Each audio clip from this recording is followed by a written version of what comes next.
목요일 시장이 끝났습니다. 설 연휴 전에 이제 마지막 거래일이었는데 오늘까지도 시장이 굉장히 양호하게 마감이 됐습니다. 수급적으로 양호하게 끝났는데 옵션 만기일이었죠. 근데 오늘 장중에는 외국인 수급이 조금 지지부진했다가 막판에 4천억 순매수로 찍히면서 마감이 됐어요. 그리고 또 추가로 기관이 3천억 순매수가 있었습니다. 자, 보시면 여기 투자자별 동향 보면은 이게 외국인 기관이 순매수가 많이 들어왔고, 이게 설 연휴 전이라서 그런지 개인 투자자 우리 또 형님들은 또 신나게 팔았습니다. 양시장 합쳐서 약 8천억 정도 신나게 매도를 하면서 개인 투자자들은 많이 정리를 했다, 이렇게 볼 수가 있고, 자, 그러면 종목으로 본다면 어디에 많이 들어왔나 외국인이? 요즘에 좀 수급을 좀 중요하게 봐야 되는 그런 구간이라서 제가 수급을 계속 말씀을 드리는 건데, 역시 현대차, 야, 오늘도 외국인 1,300억, 기관도 1,100억, 야, 둘이 합쳐서 2,400억을 순매수를 했어요. 최근 들어서 여기 외국인 매수와 기관 매수를 합치면요, 와, 이게 얼마나 되는 거야 이게? 얼추 봐도 한 1조 5천억? 그 정도는 돼 보이거든요. 그만큼 외인 기관이 자동차를 쓸어 담고 있다. 그리고 추가로 저 PBR 관련주들을 계속 야금야금 담고 있다는 걸 알 수가 있는데, 이런 식으로 수급이 계속 좋아진다면은 제 생각엔 정말 연휴 이후에 잘하면은 우리나라 증시 사고 한번 칠 수도 있지 않을까, 약간 그런 가능성을 봤거든요.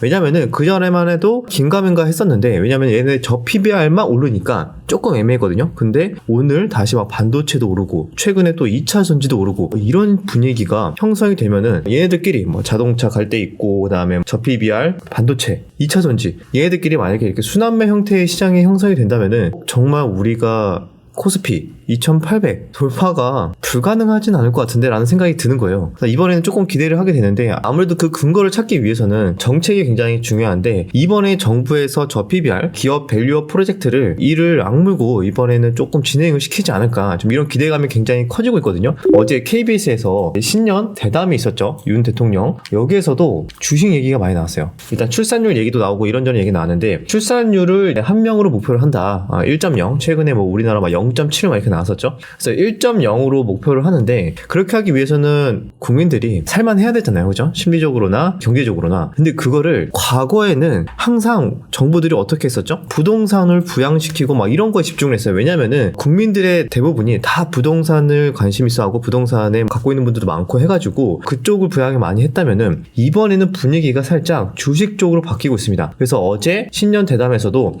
윤 대통령이 출산율을 1.0으로 만들기 위해서 주식으로 자산 형성을 만들기 위해 정부가 방향성을 갖고 나아가겠다, 이런 식으로 표현을 했습니다. 패러다임이 좀 바뀌는 거예요. 우리는 무조건 부동산 불패다라고 해가지고 부동산만 부양시키면은 표를 얻고 당선이 되는 그런 식의 구조가 형성됐다면은, 이번에는 살짝 바뀌고 있어요. 지금 코로나 이후로 많은 개인 투자자분들이 굉장히 많았어요. 벌써 약 1,500만 명의 개인 투자자들이 있다고 합니다. 그러면은 이런 개인 투자자분들의 표도 굉장히 또 중요하게 생각을 할 거란 말이죠. 지금 막 주식 때문에 막 공매도니 뭐니 다들 막 난리가 났었잖아요. 그래서 이번에는 정치인들도 이제 아는 거예요. 주식 쪽도 우리가 무시하면 안 되겠구나. 부동산을 부양하듯이 표를 위해서 이제는 주식도 부양할 필요가 있겠구나, 확실하게 이렇게 생각이 들었고, 그 사례를 고민만 하고 있었는데, 옆 나라 일본이 기업 밸류 프로젝트 저 PBR 부양을 시켰는데 크게 성공을 했잖아요. 신고가를 가고. 자, 그런 걸 보면서 우리나라도 거기에 맞게 이제 발빠르게 진행이 되고 있습니다. 그냥 단기간에 끝나고 사라질 거라고 봤다면은 이렇게 수급이 연속성 있게 과연 계속 들어올까? 이 부분에 대해서 한번 고민을 해볼 필요가 있고, 너무 많이 올라와서 지금 부담스러워요 이렇게 생각할 수도 있지만, 제가 봤을 때는 아직까지도 크게 오버슈팅 구간까지는 아직 안 나오지 않았나, 그렇게 본다면은 앞으로 우리 설 연휴 이후에도 계속 3월 초까지도 그런 프로젝트 정책 관련된 내용이 계속 뉴스가 나올 거거든요. 적어도 이때까지는 꽤 좋은 랠리가 나올 가능성이 있다. 그럼 거의 관련해서 우리가 최근에 강한 또 종목들, 뭐 자동차, 지주사, 금융, 이번에 올라왔던 반도체,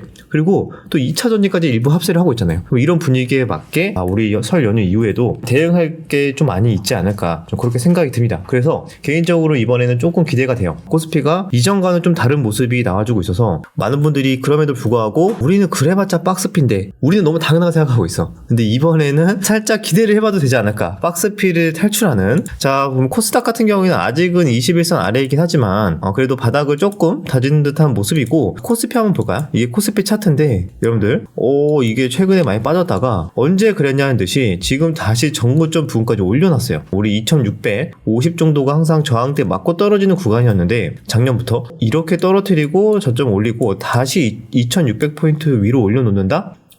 이 부분은 여기서 매물 소화 이후에 충분히 2700 돌파도 가능하지 않을까, 그렇게 좀 생각이 들어서 지수도 양호하고 섹터, 수급 여러 가지로 봤을 때 지금 모든 분위기가 괜찮은 것 같다. 그래서 이렇게 말씀을 좀 드렸고요. 정부의 이제 친주주 정책이 본격화되고 있는 만큼 제가 말씀드렸다시피 개인 투자자분들이 너무 많다. 이제는 1,500만의 시대다. 그리고 이렇게 대주주 상속세 때문에 더 이상 지주사나 일부 좋은 기업들이 계속 저평가 받는 거를 막기 위해서 정부가 아마 이 부분도 개선을 시키지 않을까, 좀 그렇게 생각이 듭니다. 그렇게 됐다면은 정말로 떡상의 가능성을 열어놓고 아직 오버슈팅까지는 안 나오는 것 같다. 그렇게 다시 한 번 더 정리를 하고요. 자, 그럼 여기까지 왜 우리나라 증시가 사고 칠 가능성이 높은지 간단하게 또 체크를 해봤고, 추가로 한미 반도체가 오늘 상한가를 갔어요.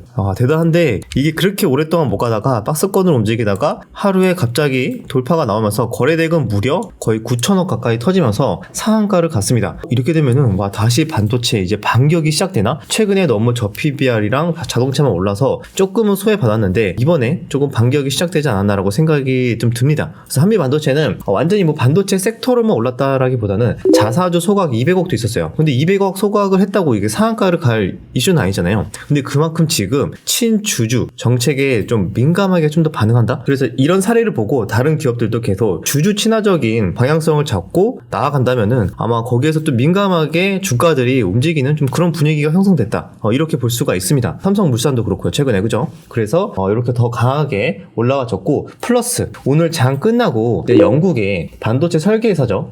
ARM이 실적 발표 이후에 무려 시간 외에서 32% 급등을 했어요. 이 종목이 조그만 회사도 아닌데 32%나 급등을 했거든요. 아마 이런 영향 때문에 우리나라 증시도 시작하자마자 반도체 쪽에 굉장히 강한 모습이 나왔다. 이렇게 보시면 좋을 것 같습니다. 대표적으로 이렇게 한미 반도체도 있지만 가온칩스가 예전에 ARM 관련주로도 엮인 적이 있었기 때문에 갭이 좀 뜨면서 한 13%까지 올라왔다가 정고점 부근에서 맞고 좀 음봉으로 마감이 되긴 했다. 하지만 전체적인 추세는 아직까지 살아있는 만큼 지금 반도체의 분위기도 나쁘지가 않거든요. 제주 반도체 최근에 저점에서 반발 매수세 들어오고 나서 오늘 또 10일 이동평균선 저항대를 돌파하는 모습까지 나와줬어요. 가온칩스, 어버브 반도체, 네오셈 같은 종목도 15% 정도 반등이 나왔고, 이렇게 되면은 반도체 섹터도 확실하게 힘이 다시 생기기 시작했고, 자동차, PBR 플러스 반도체까지도 서로 계속 연휴 끝나고도 계속 체크를 해야 될 것 같다. 그런데 여기에서 우리가 굉장히 관심에서 멀어져 있던 섹터가 있었잖아요. 그게 뭐냐? 2차 전지. 근데 2차 전지 어제부터 굉장히 강한 흐름이 나왔거든요. 에코프로 BM도 어제 15%까지 올랐다가 4% 마감, 오늘은 5% 상승. 자, 근데 에코프로가 더 강했습니다. 어제도 13% 상승을 했는데 오늘도 12% 정도 상승을 했어요. 근데 수급적으로 봤을 때는 그렇게 많이 들어오진 않아요. 외국인 기관이 엄청나게 매수하는 듯한 모습은 아니지만 그래도 이렇게 오랜만에 강한 거래 대금과 함께 좀 상승이 나와준 거는 좀 긍정적으로 보이고 있습니다. 왜냐면은 이게 지수에도 굉장히 큰 영향을 주기 때문에 처음에 말씀드렸던 것처럼 한 특정 섹터만 가면은 지수가 과연 랠리가 나올까에 대해서 조금 애매할 수 있는데, 이번에는 그 수급들이 더 분산이 되면서 서로 다 같이 움직여주고 있다. 반도체도 가고 2차 전지도 가고 자동차도 가고 금융도 가고, 이거 너무 좋은 분위기잖아요. 물론 일부 개별주나 테마주들은 조금 지지부진할 수도 있어요. 하지만 지수 자체적으로 봤을 때는 너무 지금 좋은 분위기가 형성이 되고 있다. 그래서 2차 전지까지 지금 합세가 나와주고 있는데, 어제 좀 분위기를 바꿨던 것도 LG화학이 장 끝나고 25조 양극재 초대박의 이제 계약을 했다. 북미 시장 공략 속도 낸다. 이런 뉴스가 나왔거든요. 그래서 시간에서 많이 올랐다가 오늘은 대부분 반납을 하면서 하락을 하긴 했지만, 어쨌든 이런 2차 전지 쪽의 뉴스도 2차 전지 관련된 섹터 아래 중소형주들까지도 조금 투자 심리를 개선시키는 요인이 나왔다. 이렇게 해석을 할 수가 있습니다. 오늘 강한 흐름이 나왔던 거 종목들, 섹터들 체크를 했는데 그 외에 테마주로서 강한 모습이 나오는 거는 역시 초전도체도 끝나지 않아요. 신성 델타테크는 오늘 좀 쉬어가는 모습이긴 하지만 파워로직스가 장중에 좀 강한 슈팅이 나왔었고 근데 이거 CCS 뭐야 얘는 뭐하는 애지? 아무튼 얘도 예전에 제가 이건 너무 작전인 것 같다. 이거는 좀 언급하지 않겠습니다. 이렇게 말씀을 드렸잖아요. 이번에 하한가 가면서 막 엄청나게 폭락을 했거든요. 근데 이게 개미털기였다니. 그죠? 이거 털고 지금 저점 대비 한 200% 올렸거든요. 일주일 만에 보면은 1,000원에서 오늘 3,000원 찍었으니까 정확하게 200%예요. 상한가 거의 4번에 가깝게 상승을 시켜줬는데 여러분들 이걸 좀 조심하셔야겠죠. 아무튼 초전도체 관련 이슈가 아무래도 일정이 3월에 있다 보니까 파워로직스, CCS, 신성 델타 막 서로 번갈아 가면서 지금 난리가 나고 있다. 테마성으로. 하지만 변동성이 굉장히 크기 때문에 좀 주의를 할 필요는 있다. 자, 이렇게 말씀을 드리도록 하겠습니다. 그 외에 오늘 레인보우 로보틱스가 갭이 크게 떴어요. 무려 19%. 무슨 일이 있었는데 이렇게 갑자기 레인보우가, 우리 로봇주 보시는 분들 되게 많거든요. 제가 한 번씩 관심 있게 보고 계신 섹터 한번 댓글 남겨주세요 하면은 생각보다 로봇이 되게 많아요. 로봇이 최근에 핫하게 움직인 적이 별로 없는데 로봇이 많다는 거는 물리시는 분들이 많나? 약간 그렇게 생각이 들긴 하는데, 근데 로봇도 당연히 길게 보면은 끝날 테마는 아니기 때문에 계속 정기적으로 들어올 가능성이 매우 높죠. 근데 이번에 올라간 게 삼성전자가 레인보우 로보틱스 인수를 앞당기나, 이게 아직 삼성에서는 입장을 발표한 건 아니거든요. 아직까지 결정된 바 없다. 이런 식으로 답변을 한 것 같은데, 오히려 뉴스에서는 좀 더 빠르게 앞당겨서 삼성 사명으로 바꿀 것 같다 이런 기대감인 것 같은데, 이런 기대감 때문에 일단 오늘은 상승을 출발했고, 이런 분위기 때문에 다른 로봇주들도 갭 상승은 했으나 이게 재료가 연속성이 얼마나 강할지는 다들 조금 의문을 갖고 있어서, 그리고 다른 섹터 워낙 또 반도체가 오늘 너무 핫했어. 아시겠지만 아까 한비 반도체 오전부터 거래대금 쏠리고 제주 반도체 날아가고 이러고 있으니까 여기 약간 로봇은 일부 이런 호재가 나오긴 했지만 조금 묻히는 분위기였다. 이렇게 해석을 할 수가 있습니다. 그럼 이 정도면은 오늘 주요한 이슈나 테마의 흐름, 수급적인 요인 대부분 다 말씀을 드렸고, 기업 밸류 프로젝트가 계속 진행이 되고 있는 만큼 다음 주에도 우리 계속 봐야 될 것 같습니다. 보면은 KB금융, 하나금융지주, 삼성물산 지금 추세가 너무 좋거든요. 이렇게 종목들 그 외에도 지주사, 롯데지주, SK, 한국금융지주 등등, 아니 너무 종목이 많긴 한데 다 대형주 위주들이 지금 추세가 되게 좋아요. 보시면은 하나금융지주는 이미 역사적 신고가를 터치를 했지만 KB금융이 마지막에 이제 옵션 만기일이라서 그런지 몰라도 마지막에 동시효과에 거의 3%나 올리긴 했거든요. 근데 이거를 일단은 떠나서 역사적 신고가가 어딘지 한번 봤어요. 자, 역사적 신고가 쭉 돌려보니까 69,200원, 69,200원입니다. 그죠? 여기가 역사적 신고가인데, 얼마 안 남았는데? 조금만 올라가면은 역사적 신고가 뉴스가 나오겠는데요? 그죠? 한 3%만 오르면요. 거의 7만원이에요. 라운드 피겨 7만원 돌파하면서 역사적 신고가 KB금융 찍었다. 이런 뉴스가 나올 것 같은데, 당장 바로 돌파가 나올지, 조금 쉬었다가 나올지, 그거는 알 수는 없겠지만, 어쨌든 중요한 가격대, 라운드 피겨가 얼마 남지 않았다 정도, 그 정도도 2월달 계속 관심있게 봐야 되는 포인트인 것 같습니다. 삼성물산도 마찬가지예요. 삼성물산은 완전 역사적 신고가까지는 길어요. 근데 우리 2020년도에 만들었던 2020년도랑 2021년도 초에 한창 그때 대형주 분위기 좋았을 때 만들었던 가격이 정확하게 16만원이 신고가의 영역이거든요. 완전 역사적 신고가는 아니지만, 근데 이것도 보니까 얼마 안 남았죠. 몇 퍼센트 남았냐? 비슷한데 한 3%인가? 2%. 얘도 한 2% 남았는데, 여기 돌파하면서 더 슈팅이 나올 수도 있고, 아무튼 여기 돌파하면 또 신고가 나왔다, 또는 16만원 돌파 나왔다, 삼성물산 난리가 났다,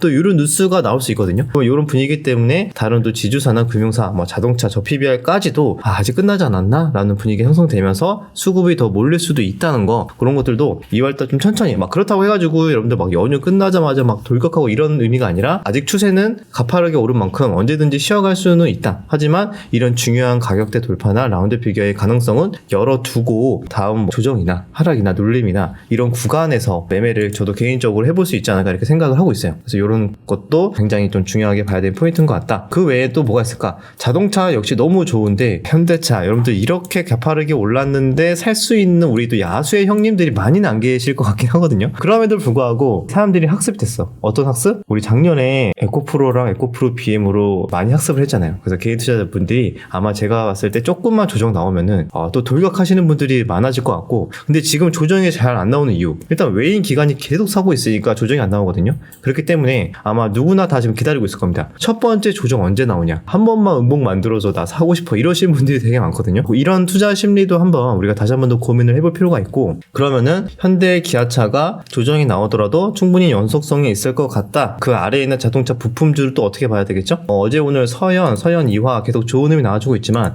그 전에 또 강했었던 뭐 성우 하이텍, 에코플라스틱 등등 이렇게 아래에 있었던 또 자동차 부품주들도 시간차를 두고 또 키맞추기 형태나 또 순환매 형태로 한 번씩 들어올 가능성, 한 2월달까지도 계속 관심 있게 또 봐야 되는 흐름이다. 그렇게 정리를 하도록 하겠습니다. 자, 그럼 여기까지 여러분들 중요한 이슈들, 테마죠, 섹터들 다 정리를 한 것 같고, 한 번 더 요약을 한다면은 일단 기대가 된다.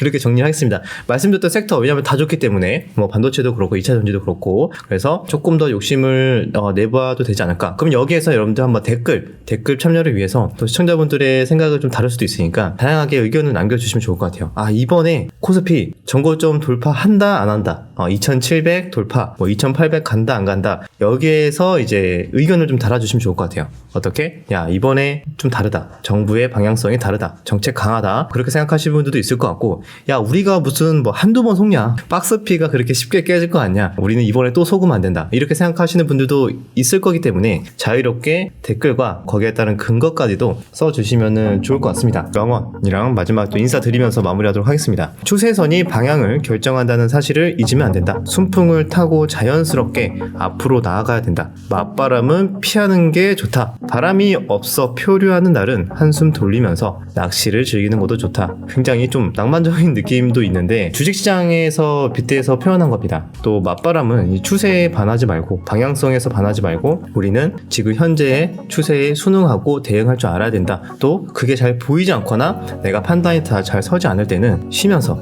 낚시를 하는 것도 좋다. 즉 관망을 하는 것도 좋다. 이런 의미이지 않을까 라고 생각이 듭니다. 자, 여러분들 이제 설 명절입니다. 설 명절 중에 뭐 영상 하나 정도는 올라갈 것 같은데, 주식 공부도 좋은데 가족들과 이제 즐겁고 행복한 설 명절 보내시고요. 풍요로운 연휴 되시길 바라면서 저는 여기서 물러가도록 하고요. 다음 주에 다시 좋은 내용으로 뵙도록 하겠습니다.